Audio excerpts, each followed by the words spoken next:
Okay, let me set the scene. Donald Trump pulls up to Windsor Castle, red carpet, soldiers in funny hats, a royal parade. It's all pomp and ceremony. And then bam, on the side of the castle, giant projection. Trump hanging out with Jeffrey Epstein. That's not the Netflix crossover episode Britain was asking for.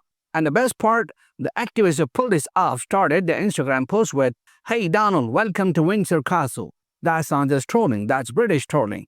It's like trolling, but with tea, crumpets, and 200 years of colonizer guilt. So yeah, Trump went to the UK this week for a state visit.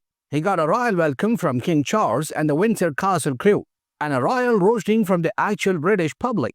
Because while the monarchy was all "God save the king," the people were like, "God save us from Trump." A quick disclaimer here, this is satirical commentary based on the reports from CNN. This is my take for entertainment purpose, no hate intended. Okay, so it started the moment Trump touched down at Stansted Airport. He hadn't even finished unpacking his bronzer before 5,000 Brits hit the streets of London, chanting, marching, holding up signs. And listen, these weren't your normal protest signs like "No Trump" or "Go home." These were peak British insults, stuff like "Dumb Trump," "Stop Trump," and of course the person favorite, giant inflatable baby Trump in a diaper. Because nothing says rejected politics like turning you into a crying toddler floating above Parliament. And Trump hates that balloon. He once said it was very mean. Bro, you launched an insurrection, but the thing that broke you was a balloon? Then came the real masterpiece, activist group led by Donkeys, a name that sounds like a bad indie band from Manchester, decided to hijack Windsor Castle with the projector. And they didn't just beam Trump's face, they pulled out the nuclear option, Trump plus Epstein, projected on a castle. That's not even activism anymore, that's Game of Thrones level political theater. Imagine being Trump, looking out the castle window, and seeing your biggest scandal literally projected onto the wall of British royalty. That's like showing up to a wedding and someone live streams your Tinder DMs at the cathedral. The British really said, "We have castles, we are going to weaponize them." Now, UK authorities tried to shield Trump from all this. They kept his schedule locked indoors, away from protesters. Because nothing says "we love democracy" like hiding the people behind a giant velvet curtain. And even when protesters got creative with projections, cops arrested 4 guys for malicious communications. Bro, malicious communications? They literally plugged in an HDMI cable. But the protests didn't stop.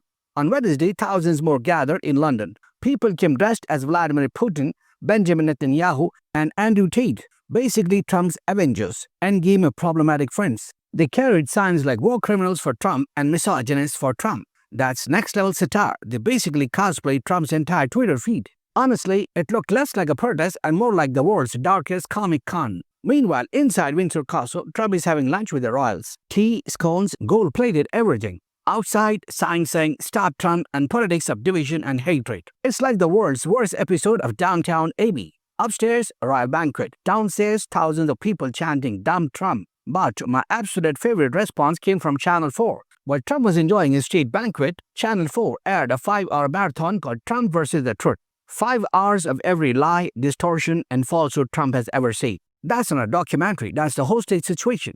And Channel 4 was a savage.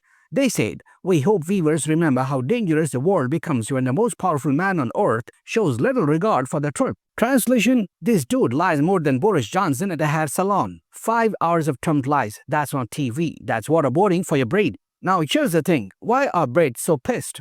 It's not just Trump himself, it's the politics he represents. As one protest organizer said, he represents racism, division, hatred, and putting profit before the planet. And that hits a nerve in the UK, especially with issues like Gaza, Ukraine, and climate change. London Mayor Sadiq Khan even wrote an op-ed saying Trump fans the flames of far-right politics worldwide. Basically, Khan was like, "We already have Nigel Farage, we don't need your sequel." So let's step back. Trump thought he was going to the UK to get royal treatment. Instead, he got roasted harder than fish and chips at 3 a.m. Protesters filled the streets. Activists turned Windsor Castle into a Netflix documentary. Channel 4 dropped a 5-hour Trump hate watch special. And the best part, Trump never saw most of it, because UK officials kept him locked in castles and country houses like he was some medieval villain. But the message was clear. You can have the pomp, we'll give you the protest. Because while the royal family said, "Welcome, Mr. President," the British people said, "Hey bro, piss off." So yeah, Trump got a state visit, but he also got something way more powerful, the full force of British passive-aggressive energy. And trust me, that's scarier than any castle guard with a sword. What do you guys think? Were the British protests the best response to Trump's visit? Or do you think they went too far with the projections? Drop your thoughts in the comments below, smash the like button, and don't forget to subscribe for more such videos.